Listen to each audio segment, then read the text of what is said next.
짜라란, 플래시 포지 3D 프린터가 도착했습니다. 2023년에는 다양한 브랜드에서 다양한 고속 3D 프린터를 나오고 있는데, 뱀부 프린터 써봤고, 그 다음 크렐리티 프린터 써봤는데, 이 플래시 포지도 빼놓을 수가 없죠. 이번에 덕유항공에서 새로 나온 어드벤처 5M 프로 모델을 사용해 볼 수 있도록 보내주셔서 오늘 한번 간단하게 리뷰를 해보려고 합니다. 일단 보시는 것처럼 얘가 박스가 상당히 큽니다. 출력 사이즈는 220mm by 220mm by 220으로 막 그렇게 엄청 큰 건 아닌데 박스는 좀 크죠. 그래서 프린터 크기 자체를 봤을 때 일단 박스 크기 가로가 한 48 정도 되는 것 같고, Y축 46, Z축이 한 53 정도 되는 것 같아요. 박스 자체는 좀 큰 편이다. 무게도 무거워요. 한 15kg 정도 되는 것 같아요. 일단 스펙상으로는 14kg라고 합니다. 그 다음에 대신에 이 박스 자체를 좀 신경을 써서 만들어서 여기 양쪽에 손잡이가 있습니다. 그래서 좀 무겁긴 한데 손쉽게 들 수 있는 구조가 되어 있지만 그래도 허리 조심하셔야 됩니다. 허리 삘 뻔했어요. 한번 개봉을 해보도록 할게요.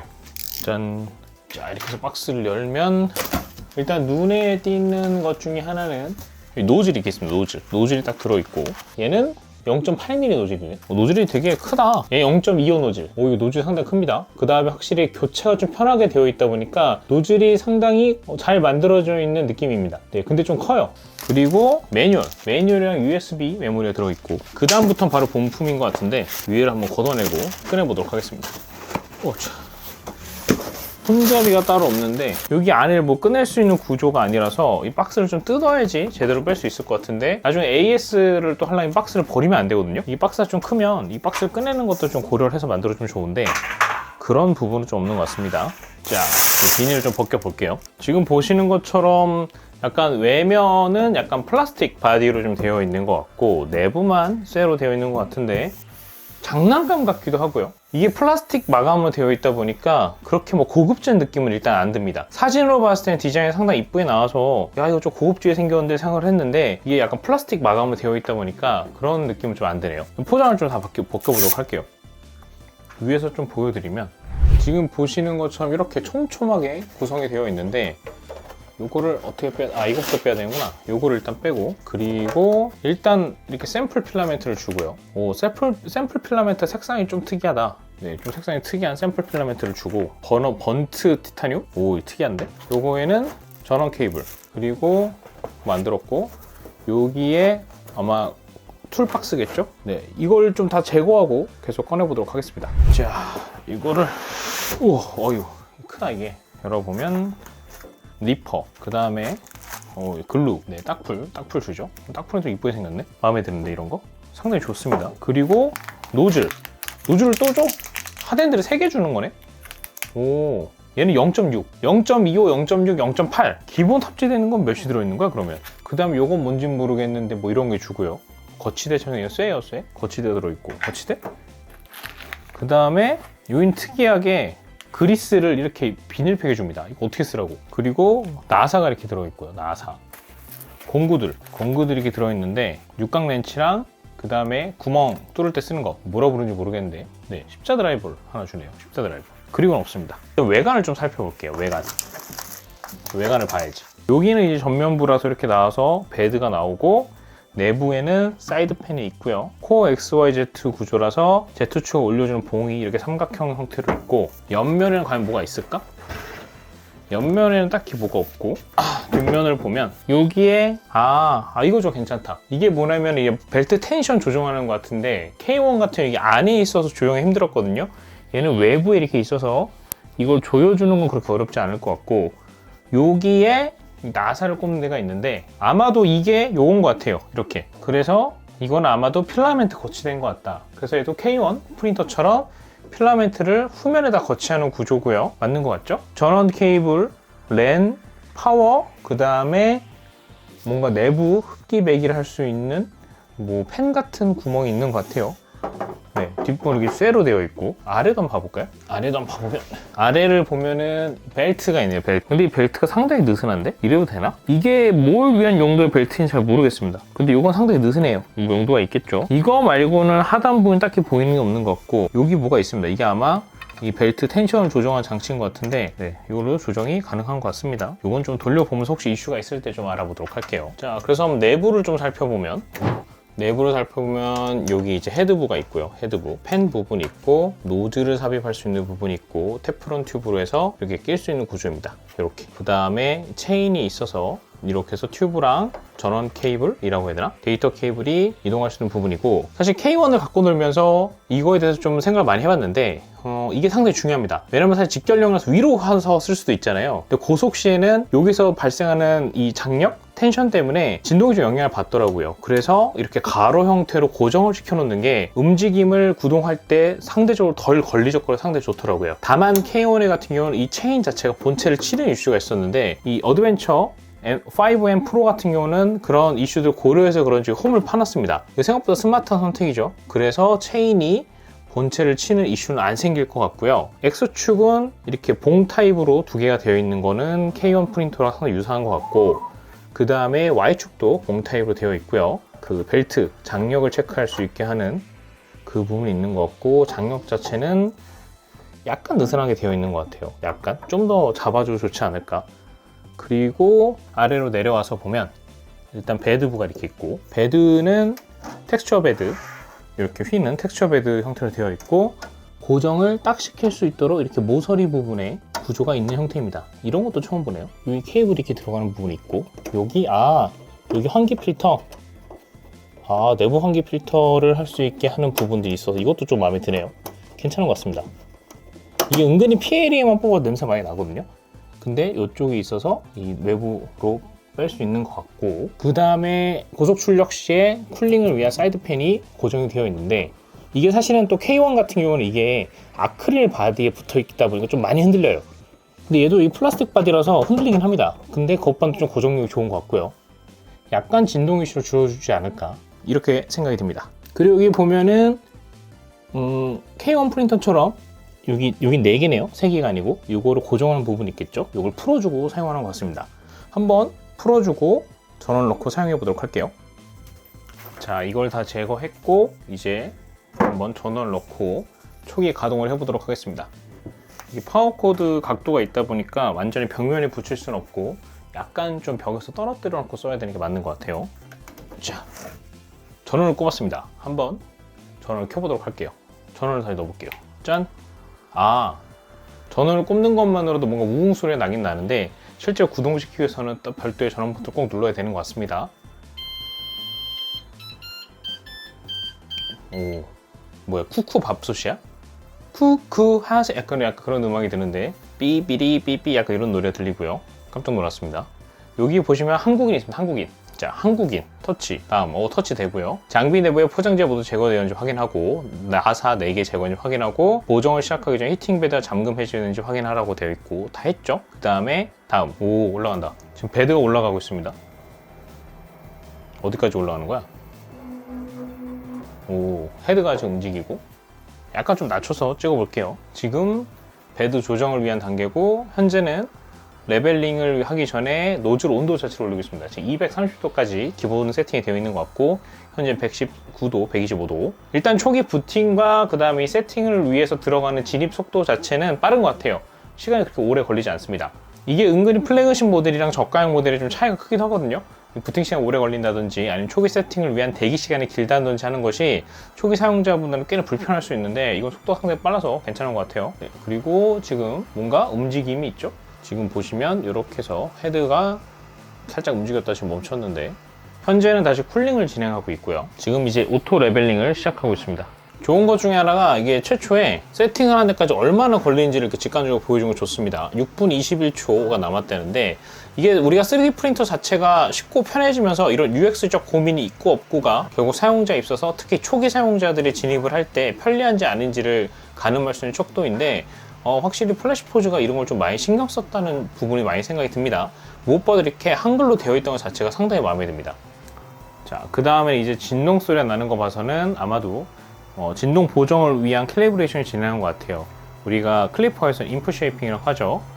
초기에는 아무래도 다양한 보정을 하다 보니까 소음도 좀 많이 발생하고 시간도 꽤 걸리는 것 같습니다. 네, 설정이 다 완료가 됐고, 그 다음에 이제는 이 필라멘트를 뒤에 거치를 하고 로드를 시켜달라고 합니다. 그래서 이제 동봉이 되어 있었던 약간 이 특이한 색상의 이 필라멘트를 넣어볼 건데 이거는 500g 제품인 것 같아요. 그 다음에 저는 사실 이런 색상을 처음 써봐가지고 좀 기대가 되는 부분이 있는데, 자, 한번 이 필라멘트를 공급해 보도록 하겠습니다. 자, 그러기 위해서는 이 거치대를 뒤에 장착을 해주고요. 원래는 옆에 놔두고 쓰는데 한번 정석대로 해볼게요. 처음 개봉한 거니까. 이게 약간 좀 이슈가 있는 게 이게 너무 딱 맞습니다, 나사선이. 그래서 대고 끼는 건 아니고 이렇게 약간 살짝 장착을 해주고 껴줘야 되는 것 같아요. 지금 이거 설치하면서 어려운 게 딱히 없었는데 이 후면에 이 필라멘트 거치대 설치한 게 지금 제로 오래 걸립니다. 예상치 못한 이슈가 발생해서 이 나사가 되긴 되는데 이게 거리가 좀 약간 안 맞아서 유격이 살짝 안 맞아요. 그래서 끼는데 좀 어렵네요. 생각을 못했습니다. 이거 보시면 이 나사 홈 사이의 거리랑 이 본체 이 거리가 안 맞아서 나사가 다 안 들어갑니다. 그래서 뭐 필라멘트 거치는 가능할 거니까 이 정도로 놔두고 한번 계속 촬영을 해볼게요. 야, 이거 다 잘 만들어 놓고 이런 걸로 좀 QC 이슈가 있는 건 좀 아쉽지 않나? 네.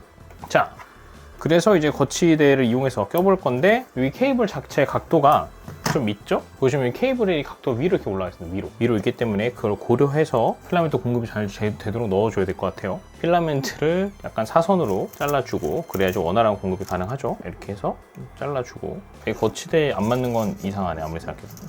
거치대를 걸어준 다음에 이상하게 걸어줍니다. 그래서 각도가 좀 이상하게 걸어지는데 이렇게 넣어주면 될 것 같아요. 그래서 이렇게 해서 이렇게 할 바에는 그냥 옆에 거치해놓은 거 쓰는 게 나을 것 같습니다. 그래서 위를 뚜껑 열고 보면 여기다가 넣어주고, 피딩을 할 때 딱히 뭐가 걸리고 그런 건 없습니다. 네, 버튼 같은 것도 없고, 그 다음에 이렇게 넣어주고 로드를 하면 되는 건가? 껴줬고요. 그 다음에 여기서 로드 한번 온도를 올리고 잘 들어가는지 확인해 보도록 하겠습니다.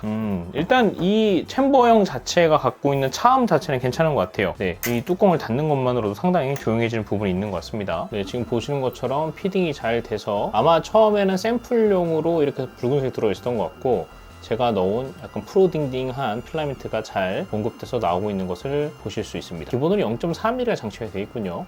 저한테 0.25mm가 기본 장치가 됐다고 했는데 그건 교체해서 사용해야 되는 것 같습니다. 피딩이 잘 된 걸 확인할 수 있었고요. 이제 로딩 완료가 됐고, 이제 필라멘트를 청소해 달라고 하고, 요거죠, 출력된 거, 요 똥 출력이 잘 됐습니다. 그 다음에 프린트 버튼을 눌러서 출력을 해달라고 하네요. 프린트, 샘플 큐브 텍스트라고 해서 약간 직사각형, 네, 이런 게 나옵니다. 아직은 얼마나 걸리는지 시간이 안 떴는데 이건 출력이 다 되면 좀 확인해 보도록 하겠습니다. 한 2분에서 3분 정도 하드엔드가 온도가 올라가는 시간을 가졌고요. 그 다음 6분짜리 테스트 큐브를 출력을 하는데 소음이 그렇게 시끄러운 것 같지는 않습니다. 물론 이제 워낙 작은 거라서 최고 속도까지 나오지는 않는 것 같긴 한데, 네, 이 정도면 그래도 나쁘지 않지 않나. 보시면 상당히 빠르게 출력이 되고 있는 걸 보실 수가 있죠. 안착도 잘 된 것 같고 출력이 잘 되고 있습니다. 지금 한 1m 정도 떨어진 데서 소음 측정해 봤는데 홈페이지상에 나온 것처럼 한 50dB 정도 측정이 되는 것으로 봐서 허위 광고는 아니네요. 네, 상당히 상대적으로 조용한 편인 것 같아요. 상당히 잘 나온 걸 볼 수 있습니다. 오, 상당히 괜찮은데? 특이하게, 그리고 보통 이 노즐을 닦는 부분을 옆에 하잖아요, 사이드에. 근데 이 플래시포지 5M 프로는 이게 상단에 줍니다. 요거는 약간 좀 슬라이서 바꿀 수 있으면 좋을 것 같고, 그 다음에 좀 아쉬운 것 중에 하나가 요거 베드를 긁습니다. 뭐야 이거? 이거 잘못된 거 아닌가? 베드를 긁으면 안 되잖아요. 이게 보통 이게 닦아주는 그 펑션인 것 같은데 베드가 긁혔어요. 베드가. 이거 좀 웃기네요. 네, 이 베드 긁는 건 좀 안 되지 않습니까? 베드가 긁힙니다. 뭐 미세하긴 하지만 긁혔어요. 자, 그래도 출력물 자체는 상당히 잘 나왔습니다. 상당히. 오, 야, 좋은데? 이게 필라멘트 빨인지 모르겠지만 상당히 잘 나왔고, 진동에 대한 부분은 약간 가속도 진동 부분은 눈에 보이긴 해요. 그래도 이 모서리 부분, 인풋 쉐이핑이 조금 세게 들어가 있는 것 같아요. PA죠. PA가 좀 세게 들어가 있는 것 같아서 이건 좀 줄여주면 좋을 것 같은데, 그래도 전반적인 품질 자체는 상당히 잘 나왔습니다. 면 보이시죠?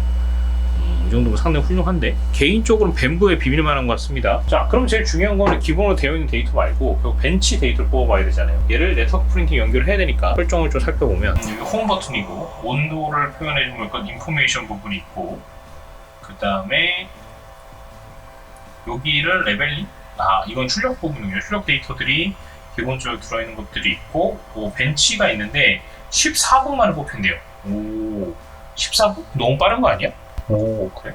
근데 이거는 나중에 뽑아보고, 그 다음에 뭐 이런 것도 있고, 이런 것도 있고, 그 다음에 설정 부분에 가면 와이파이 부분이 있거든요. 그래서 와이파이를 켜주고 네트워크 연결하기 위해서 와이파이 설정해줘야겠죠. 와이파이를 키는데 오래 걸리네요. 이건 또 처음 보네. 왜 와이파이를 키는데 오래 걸릴까? 이유가 있나? 자, 그래서 와이파이를 선택해주고 재밌는 게 보통 네트워크 프린터를 쓸 때 IP가 풀리는 경우가 생기는데 그래서인지 몰라도 하단에 고정 IP라고 뭐가 있습니다. 자, 인터넷 연결됐고요. 그래서 고정 IP 구성을 할 수 있도록 되어 있다. 최근에 업데이트 버전이 있는데 이건 조금 이따가 한번 업데이트를 해보도록 할게요. 중국어로 되어 있어서 뭐가 업데이트 되는 건지 잘 모르겠습니다. IP 구성. 여기서 수동으로 해야 되는구나. 핫스팟을 킬 수 있어요. 재밌는 건. 얘가 네트워크가 안 되더라도 핫스팟을 이용해서 바로 연결 쓸 수 있는 것 같습니다. 그리고 클라우드, 플래시 클라우드라는 게 있네요. 플래시 클라우드 쓸 수 있고, 그 다음에 레벨링과 진동 보상, 인풋 쉐이핑을 하는 부분이 여기 있어서 따로 할 수 있고, 이런 거 보면 얘도 클리퍼 기반 아닐까요? 사실 잘 모르겠는데 클리퍼인지 아닌지에 대해서 설명이 없어갖고 모르겠는데 생긴 걸로 봐서 클리퍼 기반인 것 같기도 하고, 그 다음에 카메라 사용할 건지 안 할 건지. 얘가 근데 기본적으로 카메라가 껴있던가? 이 카메라 있네요. 여기 카메라 있습니다. 그래서 카메라를 사용할 거다, 비디오 사용할 거다 하고, 그 다음에 내부 순환 필터링, 외부 순환 필터링이 있어서 이것도 하면 좋지 않을까요? 그럼 내부 펜이 돌기 시작하고 외부 순환 필터링도 하면 이건 외부의 흡기. 그래서 우리가 ABS나 아니면 카본 필라멘트 같이 약간 내부 온온 온도가 중요한 것 같은 경우는 내부 순환 필터링을 하게 되고, 그게 아니고 외부 온도를, 외부 공기를 갖고 와서 해도 되는 거는 외부 순환 필터링을 통해서 하는 것 같습니다. 그래서 바람은 전체 뒷면에 있는 다양한 구멍을 통해 통째로 하기 때문에 조금 소음이 있는 것 같습니다.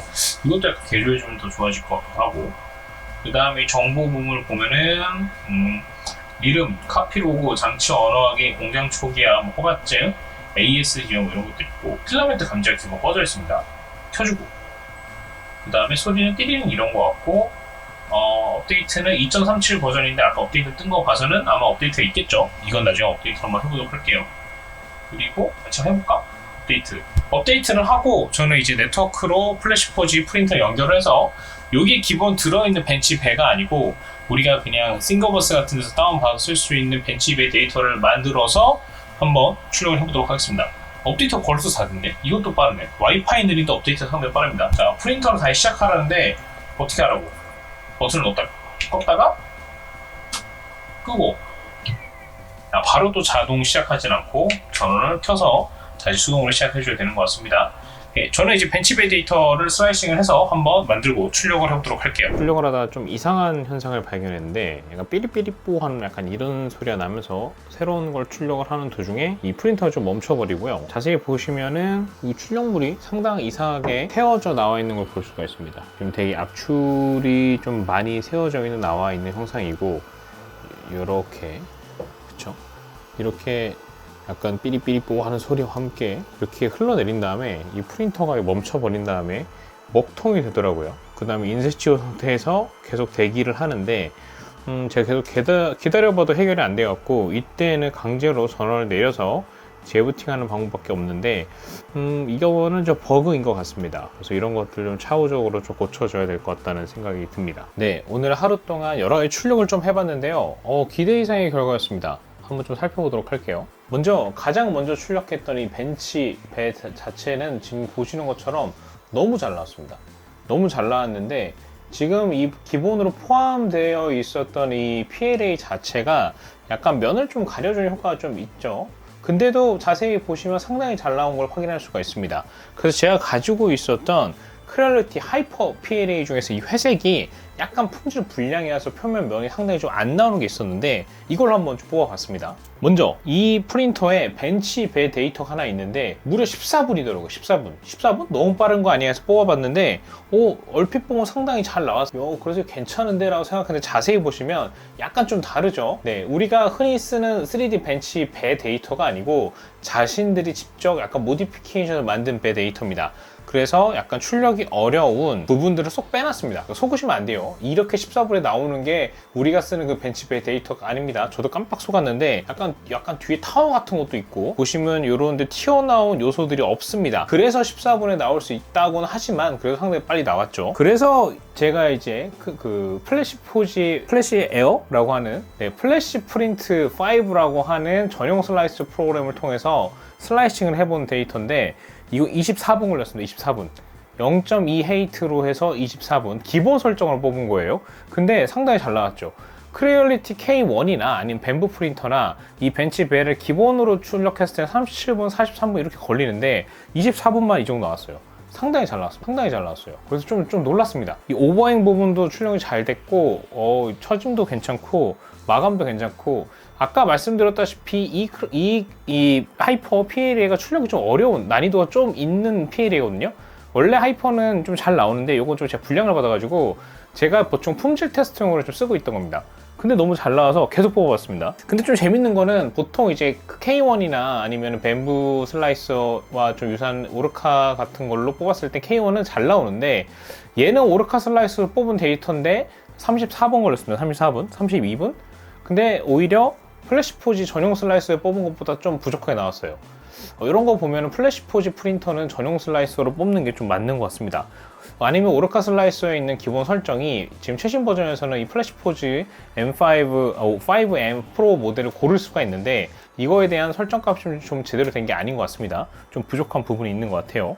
그리고 이걸 하면 제가 임의로 고속 출력을 좀 만들어 봤습니다. 17분 정도에 만든 건데 아쉽게도 17분 정도를 하니까 이게 이렇게 오버행 부분에서 좀 출력 품질 불량이 좀 발생을 하더라고요. 그래서 이것 부분도 뭐 자세히 만지면 좀 다를 것 같긴 한데 얘는 제가 0.28 헤이트로 하고 내부 체험을 많이 줄여놓고 한 8% 정도로 하고 출력을 한 건데 얼핏 보면 괜찮아 보이긴 하지만 아쉽게도 이 오버행 부분에서 처짐이 발생하는 걸 보실 수가 있습니다. 그래서 약간 튜닝을 해서 이건 21분에 맞췄습니다. 21분에 맞춘 거는 이 자체에서 속도 조정이 있어요. 그래서 벤부 프린터 같은 경우는 루디크로스 모드라고 해서 속도를 되게 빨리 올리는 게 있잖아요. 그래서 그걸 약간 해본 느낌으로 해서 얘는 120% 정도 속도를 올려서 뽑았을 때 21분 정도가 측정이 되었고 지금 보시는 것처럼 24분에 뽑은 데이터랑 그렇게까지 많이 차이 나진 않습니다. 그래서 이 프린터도 어느 정도 고속 모드를 살짝 쓰는 거 한 10%에서 20% 정도는 올려놓고 출력을 하는 것도 괜찮을 것 같다는 생각이 들었습니다. 그 다음에 제가 에이온 미니를 영입한 이후로 약간 전투력 측정기처럼 쓰고 있는 벤브랩에서 제공하는 이 마우스 덮개 데이터를 뽑아봤는데 지금 보시면 상당히 잘 나왔어요. 벤브랩 프린터보다 조금 아쉽게 나온 것처럼 보이는데 정확하면 이쪽은 이 심 데이터가 만들어져서 약간 좀 어색하게 나온 거고 여기도 약간 좀 아쉽긴 한데 그래도 아까 말씀드렸던 것처럼 이 PLA 필라멘트 자체가 사실 그게 출력 품질이 좋은 PLA가 아니기 때문에 테스트용이거든요. 그래서 무광 품질이나 아니면은 기본으로 들어있었던 이 필라멘트로 출력했으면 정말 퀄리티 잘 나왔을 것 같다는 생각이 듭니다. 좀 놀랐습니다. 이게 지금 89만 원대 프린터인데 멀티 컬러를 지원하지 않는 부분은 좀 아쉽긴 하지만 K1에서는 보지 못했었던 품질이 나오는 것 같아요. K1은 사실은 슬라이서를 좀 신경 써서 뽑더라도 링잉 이슈가 있는데 지금 보시는 것처럼 링잉 이슈가 크게 보이진 않습니다. 네, 이런 면 너무 잘 나왔죠. 반대로 여긴 좀 아쉬워요. 여기서는 좀 약간 링잉 이슈가 보이긴 보이는데 어떤 차이가 있는지 잘 모르겠지만 그래도 제가 그냥 기본 설정을 뽑은 겁니다. 특별하게 슬라이스로 조정하지 않고 기본 설정을 뽑았는데 이 정도 나온다는 점 상당히 좀 놀라운 부분이었습니다. 네, 그리고 또 상당히 놀라운 점 중에 하나가 바로 제가 이제 개봉기를 찍었을 때 말씀드렸던 이 핫엔드가 무려 3개나 0.6, 0.8 그리고 제가 지금 잡고 있는 0.25mm 사이즈가 제공이 된다는 점인데 교체가 상당히 쉽다고 소개가 되어 있거든요. 그래서 얼만큼 심지 좀 봤는데 진짜 쉬운 것 같습니다. 여기 보면은 뭐 따로 나사가 없거든요. 그래서 이거를 그냥 이렇게 열면 그냥 빠져요. 여기서 일단 한번 놀랐고 이게 그냥 빠집니다. 네. 이렇게 그냥 빠져요. 여기 펜이 보이죠? 그냥 자석으로 되어 있는 것 같습니다. 자석. 여기 네오디움 자석으로 되어 있는 것 같고 그 다음에 여기 빨간색을 딱 잡고 식었겠죠? 여기 빨간색 핸들을 잡고 요거를 이제 제거하고 빼주면 되는데 이 프린터가 좀 재밌는 게 리트랙션이 없고 필라멘트를 교체하려면 이걸 잘라주고 녹여서 밀어내랍니다. 이건 좀 웃기더라고요. 자, 그래서 어쨌든 필라멘트를 제거하는 방식이 리트랙션이 없기 때문에 실수 전선 자르면 안 되죠? 필라멘트 제거. 이건 좀 웃긴 것 같아요. 이건 좀 웃긴 것 같고 그 다음에 요거를 잡고 당기면 된다는데 안 빠지는데? 으쌰! 아, 그냥 쭉 빼면 되네요. 아, 와, 그냥 쭉 빼면 빠진다. 야, 진짜 편하다. 그 0.4 헤이트, 0.4mm 노즐을 제거했고, 요것도 그냥 이렇게 해서 여기에 맞춰서 잡고 넣어주면 끝. 야, 이거는 진짜 너무 좋더라고요. 그 다음에 여기 자석으로 되어 있으니까 와, 이건 진짜 말로 표현이 안 됩니다. 너무 편하더라고요. 타덴드 쪽에 전선이 닿는 거 좀 유용해 보이니까 좀 신경 써서, 아, 거꾸로였군요. 이렇게 해서 딱, 아, 이건 좀 사기 아닌가? 이거 너무 편하지 않습니까? 끝이에요. 그 다음에 좀 웃겼던 아까 이 필라멘트 교체 방식을 이렇게 넣고 끝. 그 다음에 설정을 좀 바꿔줘야겠죠. 0.25 노즐을 바꿔줘야 될 텐데 끝입니다. 진짜 너무 편하지 않습니까? 네, 0.26 노즐을 맞추고 한번 출력을 해봤습니다. 제가 사실 덕유항공에서 이 제품 리뷰를 이제 문의를 받을 때 소개를 받기로는 이 제품이 0.25 노즐에 최적화가 되었다, 뭐 이런 식으로 좀 설명을 들었거든요. 근데 제가 사실은 3D 프린터를 거의 10년 넘게 갖고 놀아보면서 저는 사실 워낙 초보자라서 그럴지 모르겠지만 0.25 노즐은 사실 써본 적이 없어요.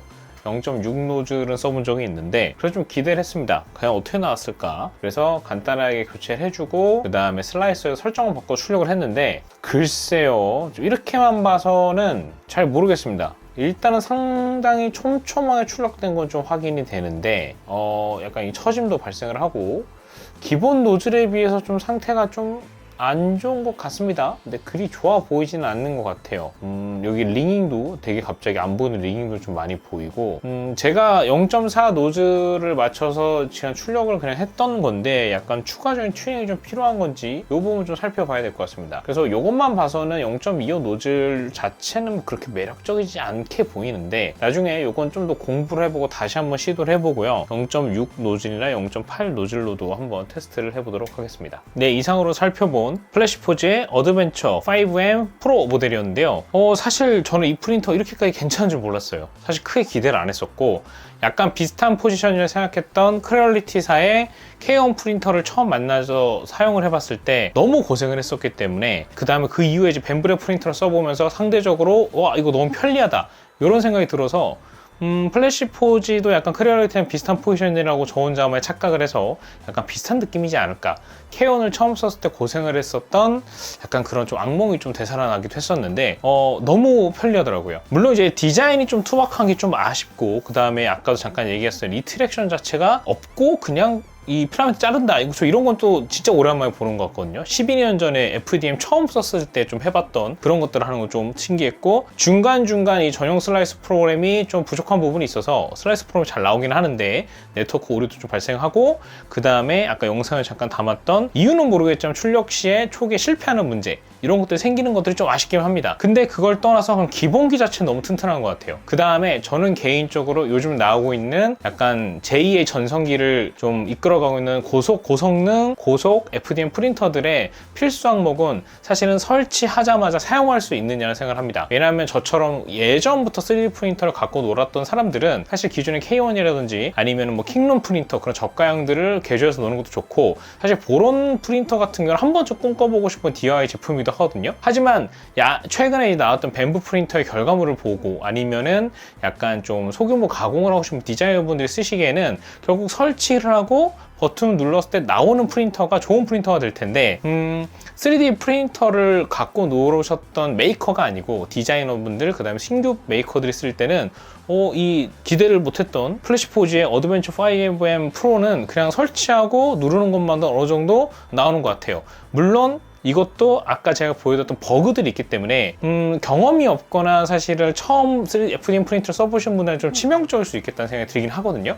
근데 그거는 분명히 소프트웨어 패치로 해결이 될 것 같다는 좀 생각이 들고 그 다음에 저 같은 경우 이제 아무래도 3D 프린터가 지금 회사별로 좀 다른 걸 쓰고 있다 보니까 오르카 슬라이서를 통해서 크레얼리티도 데이터를 같이 만들고 벤브도 만들고 이 어드벤처까지 사면 좋은데 아쉽게도 오르카 슬라이서는 정식적으로 이 어드벤처 5M 프로의 네트워크를 통해서 파일을 전송하는 게 아직 안 됩니다. 아직 그 업데이트가 안 돼 있다고 해요. 뭐 대응을 해줄지 모르겠지만 그래서 그런 것들 좀 개선이 되면 좀 많은 분들 사랑을 받지 않을까 생각이 듭니다. 자, 그래서 오늘은 간단하게 좀 간단한 개봉기와 사용기를 좀 소개해 봤는데 전혀 기대를 안 하고 있다가 아주 괜찮은 품질을 보여주는 이 어드벤처 5M 프로 프린터를 보면서 이게 정식 출시한 제품이거든요. 근데 왜 이렇게 사용자들이 없을까? 좀 의아한 제품입니다. 그래서 좀 기회가 있으면은 좀 계속 써보면서 이걸로 또 좀 출력물들 만들고 좀 재밌는 것들 만들면 또 한번 소개를 해보면 좋지 않을까 생각이 들면서 오늘 영상은 여기서 마쳐보도록 하겠습니다. 구독과 좋아요도 부탁드릴게요. 감사합니다.